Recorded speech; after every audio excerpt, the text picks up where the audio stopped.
Hello guys, welcome in next episode. I hope you all had a great week, and it's Saturday, early morning, and as you can see it started just fine. The sun is shining. I was here last weekend as well, but this was raining for the whole time. So let me just show you a quick update what I've done last weekend, and then we're gonna move on. So just to give you guys more info about how I'm trying to look after the soil. I'm trying to use, whenever I can, trying to use no dig method, which I think is propagated in England mostly by Charles Dowding, and this purely means that you throw as much compost as you can, up to a few inches, on the top of the weeds and grasses. And the only problem with that on my plot is that I didn't know I'm gonna have access to horse manure. So what I did initially is just uprooted the grasses, and I didn't clean them up properly, and I didn't remove all the weeds, and I just uprooted everything, and the plan was to cover it with black tarps so all the weeds die off. But meantime they supposed to release the nutrients by decomposing under the soil. And because I had few good months for that, before the spring, I thought it's a good idea to do it, and so far it works great. Then at some point I got horse manure which I throw on top of it, and so far it looks good. And the strawberry bed, which you can see here, was done fully as a no dig method, so nothing was dug out. I just purely throw a lot of horse manure on top with cardboards, and it also looks good so far. We will see how it will go on. I mean, I'm pretty sure we're gonna have some perennial weeds sprouting through at some point, but that's what the cover is for. Oh my god, it's raining so much. Look at this. I mean, this whole place is just full of mud. Actually, that's another thing that you might look for when you are taking over the plot. Just ensure somehow, if you can, just talk with the people around. Ask them if this plot is being drowned during the winter, because this happens a lot on the sites like this, on allotments. They are in really poor places, and sometimes you have drainage is so bad that the whole plot is under the water for most of the winter. Luckily, by looking at mine, this wasn't the case, but I didn't even look at it, to be honest, when I took it over.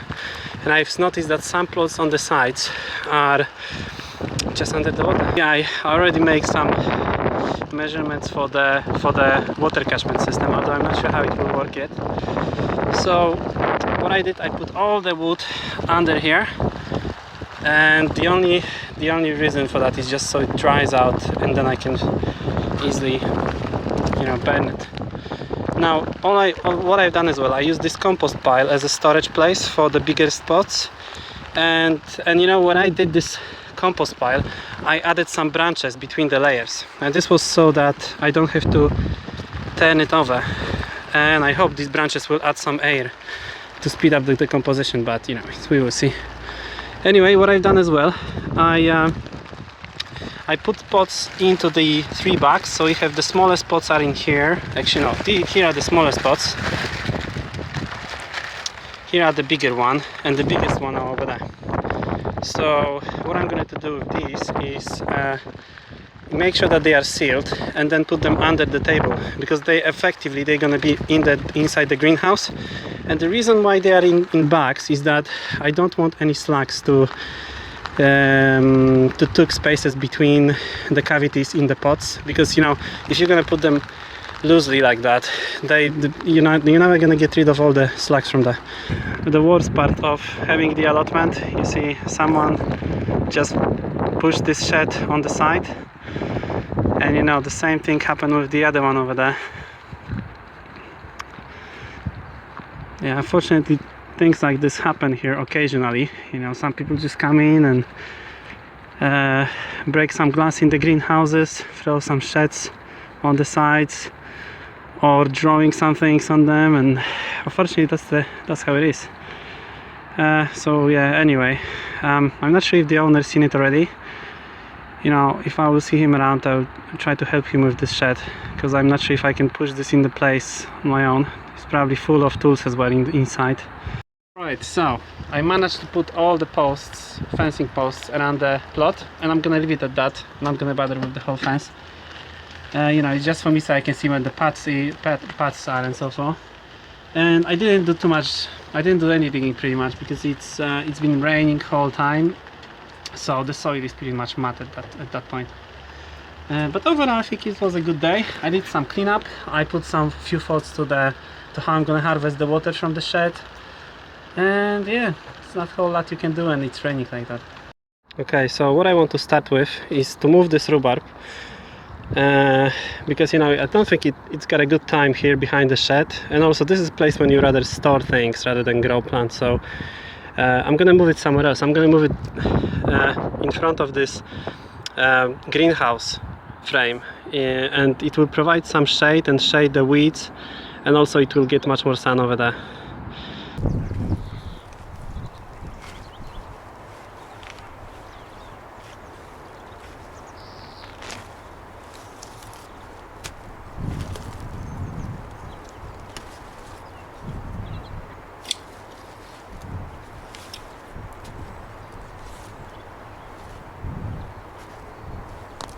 Okay, so I managed to divide this huge clump into a few smaller, and it doesn't look too good. You know, it looks like it was pretty much badly damaged, but I hope they will recover. So anyway, I want to give them a nice spread in here, and I will use cardboard and newspaper as a mulch, because there were some weeds here before. As you can see, I took some of them the roots as well. So I hope that the mulch will give the rhubarb head start, and once it's established, once it put the shade around, then hopefully the other weeds would have much harder time to grow nearby.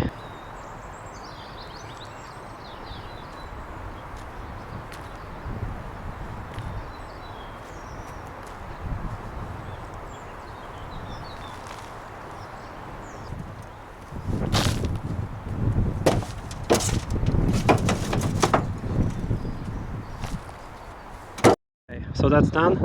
I made sure that compost doesn't touch the rhubarb because it still might, I don't know, it's still decomposing and it might be a bit fresh in some places, so just in case that doesn't bend the stem.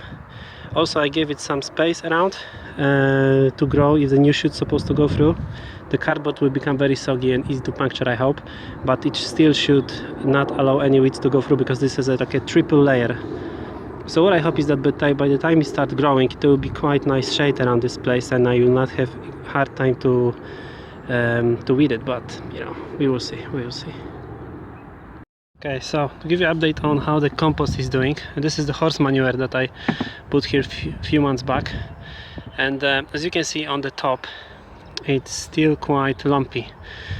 So now what I thought is a good idea actually to do is to turn it over. Because this will become the medium in which I will plant all the vegetables. This will go on the top of the beds, so it should be as crumbly as possible. So yeah, what I think I will do, and the problem is that the other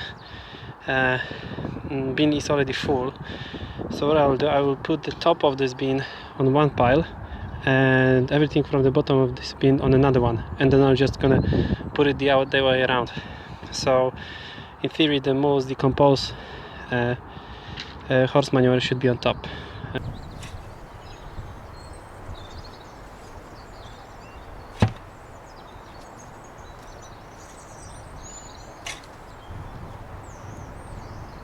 Okay, so it looks, the material on the bottom looks better than the one on top, but there is still a lot of woody bits here and there.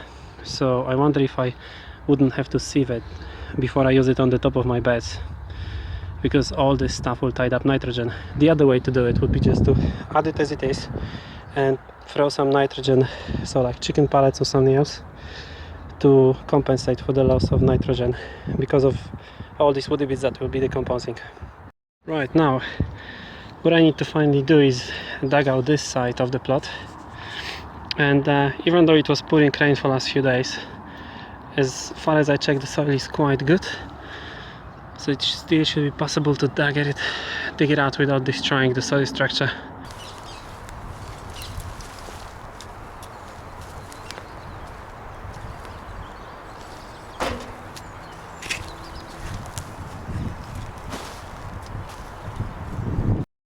gotta show you something, guys. Look at this. I mean, I don't know why there's so much bindweed in here. It might be because there is a tree here and the rose, and bindweed just found a nice spot to tangle around this.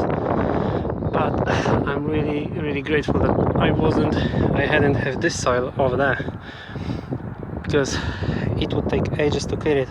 Even if I would cover it like this, bindweed takes around 2 years to remove completely. Well, you're never gonna remove it completely, but just to have it in a way that it will poke from here and there occasionally. Oh, well, anyway, let's move on.